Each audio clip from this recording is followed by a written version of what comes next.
The financial life of a human being can largely be categorized into three stages, my friends.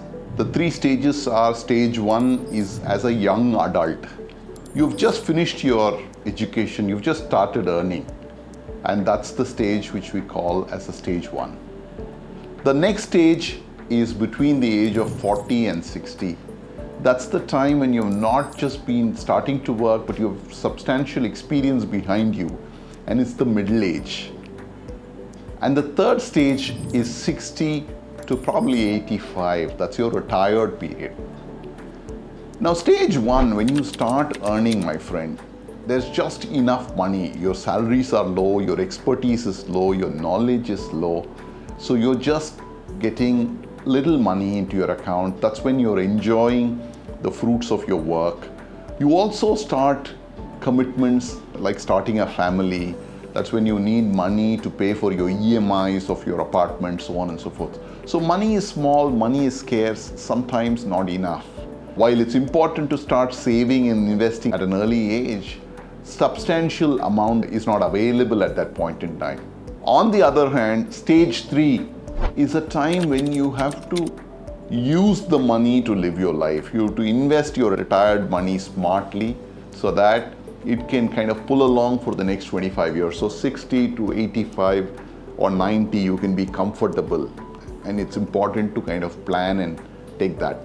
But not much can be done in this stage three in terms of enhancing the entire corpus. The corpus continues to be what you have. So it's really the stage two, what I call the middle age, that is very, very important, my friend.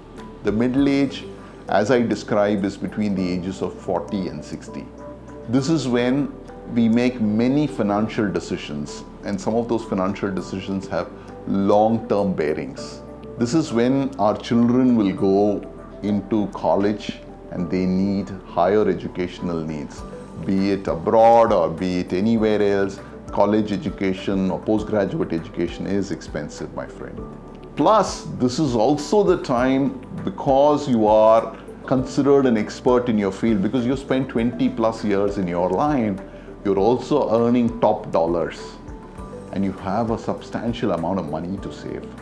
So it's really a great opportunity between 40 and 60 to kind of utilize the savings and the investments that you have to create a memorable retirement planner for yourself. And in today's episode, I'm going to talk to you about those 10 checklist items that you need to tick off while you are in your 40s, so that when you retire, you have a substantially large corpus that you can enjoy. Are you ready? Checklist number one. Sit down, write out your financial plan. And the first thing you need to do is to visualize your future. What is your want? The reason I'm saying this, friends, is that on our daily life, we all spend a lot of money in variety of things. But it's extremely important to divide them into what is your need and what is your want. Retirement planning is about fulfilling your needs first. Of course, we also want to have our wants, but the needs, the basic needs that one has, needs to get fulfilled first. So identify your needs, because that's what we are working towards first. The second checklist item: when you're planning your future, do not take current cost alone. Consider inflation. The current cost becomes redundant after a certain point in time. We have a very, very important factor called inflation impacting our cost of products. It's almost 5-6% on a year-on-year basis. So if you don't consider inflation in your planning your future, your planning becomes redundant even after 10 years time, leave alone beyond. So important to consider inflation as a very, very important aspect. 40 to 60 is really the bulk of the time when you're going to create wealth for yourself and your family. Extremely important, therefore, my friend, that you ensure you have a large life insurance. Preferably a term insurance, because you get a larger cover with a smaller premium. But life insurance is a must. How much to take? That depends on what your human life value is, and that's simple. But I would say you need to have a reasonably large life insurance between your 40 and 60 years. Term insurance is what I think would be the best, given that you get a large cover for a small cost. Health insurances can become very expensive post-retirement. So I'd recommend, even if you're working in a corporate that provides you health benefits, to take a health insurance early. You take a smaller health insurance, but definitely take in health insurance because one, it is cheaper to take it earlier. Second, the exclusions are limited and the period of exclusions gets covered during your employment, so you have the option. And third, but not the least, after 60, many a times you have other health hazards because of which insurance may be denied to you. So earlier you take the health insurance, better it is.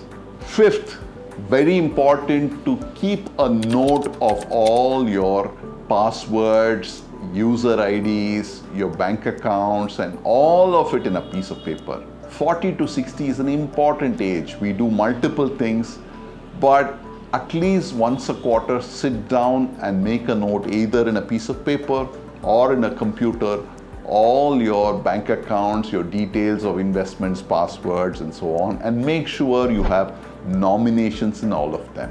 These are extremely important because it provides financial security to the family.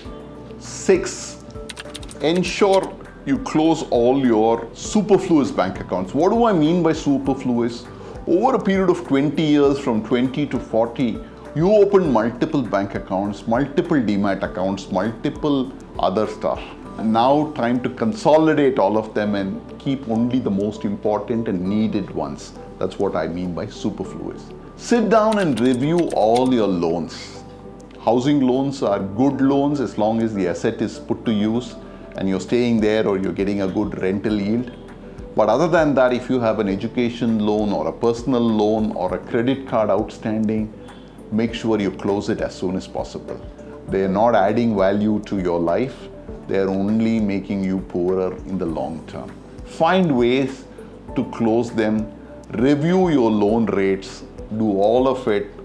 It may seem a small one, but it can significantly impact your wealth in the long term. Ensure that you're following through on your investment plan we discussed in point 1. Make sure that every single month the amount you set aside is invested. It's not just kept in the bank. Make sure these 20 years between 40 and 60, your money sweats.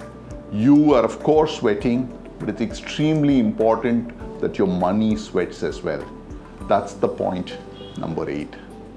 Point number 9, at least once every year, you need to sit and review how your investments are going. Is it going per plan? Is it the number you wanted to reach? Is there problems ahead? Is something not doing all right? Ask all the right questions, get the right answers, get your portfolio set. Very important, not just to invest, but review your investments at least once a year. Point number 10 and the last point. We all want to live long, but there are nasty surprises sometimes. It's important to make sure that you write a will to make sure that the assets are mentioned to the family member that you want to leave behind. I know this is not the most comforting thought, but it's an important and a very, very easy way to secure your family in terms of crisis. Simple rule, write a will. My friends, these are 10 checklist points that I would recommend everybody follow after the age of 40. And believe me, you will have a very, very successful retirement.